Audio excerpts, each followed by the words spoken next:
حضرت سیدنا عمر رضی اللہ تعالی عنہ جلیل القدر ہستی ہیں جنہیں حضور علیہ السلام نے اللہ سے مانگ کے لیا۔ سارے صحابی رسول کریم صلی اللہ علیہ وآلہ وسلم کے مرید ہیں، لیکن جناب عمر میرے حضور کی مراد ہیں۔ 39 لوگ جب اسلام لا چکے، 39ویں شخص حضرت امیر حمزہ رضی اللہ تعالی عنہ تھے، اور ان کا ایمان لانا مسلمانوں کے لیے بہت بڑی ڈھارس اور بہت بڑے حوصلے کا سبب و ذریعہ بنا۔ تو میرے حضور نے ہاتھ اٹھا لیے، کہا اے اللہ، ایک شیر دیا ہے امیر حمزہ، ایک شیر اور عطا کر دے، اب تیری مرضی، عمر بن خطاب دے دے یا عمر بن حشام دے دے۔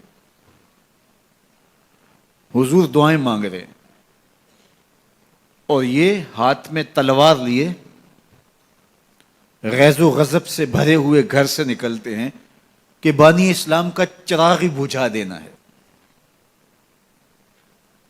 راستے میں ایک صاحب ملے اور کہا کہ عمر، تیور کوئی اچھے نہیں لگتے، خیر تو ہے، کدھر جا رہے ہو؟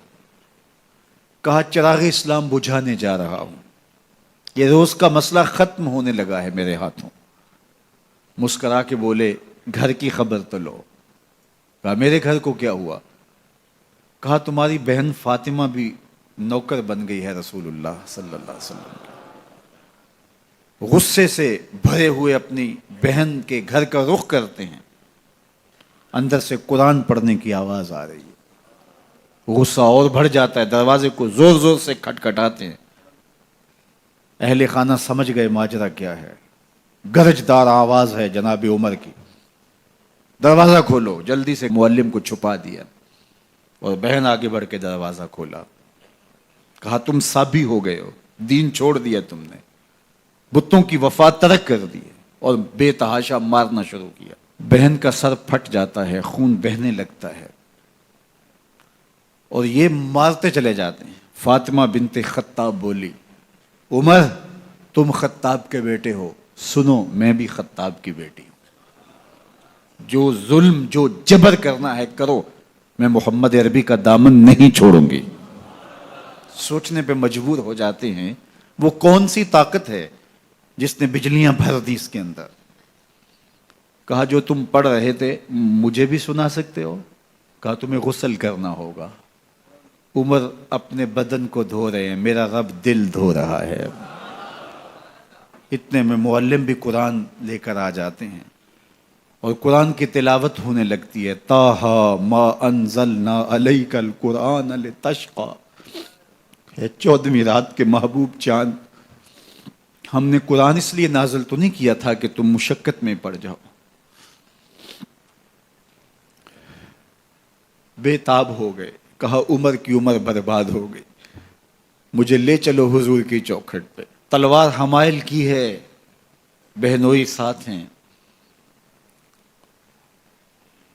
اور حضور کی بارگاہ میں حاضر ہو رہے ہیں۔ دروازے کے سوراخوں سے دیکھا تو صحابہ تشویش کا اظہار کرنے لگے کہ عمر آ رہا ہے، تلوار حمائل کی ہے، ارادے اچھے نہیں لگتے۔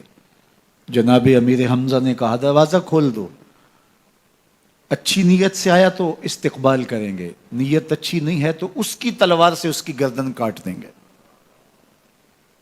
حضور کے سامنے جا کے بیٹھ گئے، گلے میں کپڑا ڈالا تو حضور نے پکڑ کے کہا عمر ابھی وقت نہیں آیا کہ تم اسلام لے آؤ؟ یہی وقت تھا عمر کے اسلام لانے کا، لبوں پہ کلمہ جاری ہو گیا۔ اللہ اکبر کی صدا اس زور سے گونجی کہ مکے کی گلیاں گونجنے لگیں۔ اسلام لانے کے بعد حضور سے پوچھتے ہیں حضور کیا ہم حق پر نہیں ہیں؟ فرمایا ہم حق پر ہیں۔ اللہ کا دین سچا نہیں ہے؟ کہا اللہ کا دین سچا ہے۔ آپ اللہ کے سچے نبی نہیں ہیں؟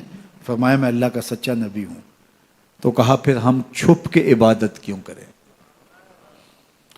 اب مسلمانوں کی 2 صفیں بنتی ہیں، ایک صف کی قیادت امیر حمزہ کرتے ہیں، دوسری صف کے آگے آگے عمر بن خطاب چلتے ہیں، اور حضور درمیان میں ہیں، اور یہ ملکوتی قافلہ صحن حرم میں آ کے اعلانیہ عبادت کرتا ہے۔ حضرت عبداللہ ابن مسعود رضی اللہ تعالیٰ عنہ فرماتے ہیں عمر کا اسلام لانا اسلام کے لیے عزت کا سبب بنا، اسلام کے وقار کی علامت بن گیا۔ ایک ایک کے دروازے پہ جا کے دروازہ کھٹکھٹا کے کہتے ہیں، وہ تو اور خبر سننے کے لیے بے چین تھے کہ یہ بانی اسلام کی زندگی کا چراغ بجھانے گیا تھا، کوئی خبر لایا ہوگا۔ وہ کہتے ہیں آؤ عمر کدھر آئے ہو؟ کہا تمہیں بتانے آیا ہوں، کمزوروں سے پنجہ آزمائی کرتے رہے ہو، آؤ میرے سے بات کرو، میں محمد عربی کا نوکر بن گیا ہوں۔ اللہ اکبر۔ میرے حضور نے فرمایا جب اچھے لوگوں کا ذکر کرو تو میرے عمر کا ذکر بھی کیا کرو۔ میرے عمر کی زبان پر حق بولتا ہے، سچ بولتا ہے۔ ان الشیطان یفر من ظل عمر، عمر کے سائے کو دیکھ کے شیطان بھاگتا ہے۔ اللہ اکبر۔ اسلام لائے تو زندگی کی ایک ایک سانس اسلام کے لیے وقف کر دی، حضور کا پہرا دیا، حضور کی ناموس کا پہرا دیا، حضور کی شریعت کا پہرا دیا۔ اسلامی فتوحات پھیلیں تو پھیلتی ہی چلی گئیں، کبھی مصر فتح ہو رہا ہے، کبھی ایران فتح ہو رہا ہے، آرمینیا تک مسلمانوں کی افواج پہنچتی ہیں۔ 22 لاکھ مربع میل پر حضرت عمر رضی اللہ تعالیٰ عنہ کی سلطنت پھیل جاتی ہے۔ عدل و انصاف کا دورہ ہوتا ہے۔ زمانے نے دیکھا کہ غیر مسلم بھی عدالت میں کھڑا ہے تو اسے خوف نہیں ہوتا تھا کہ میرے سے ناانصافی ہوگی، اس لیے کہ حکومت عمر کی چل رہی ہے۔ وہ بھی مطمئن ہوتا تھا کہ میرے ساتھ انصاف ہوگا۔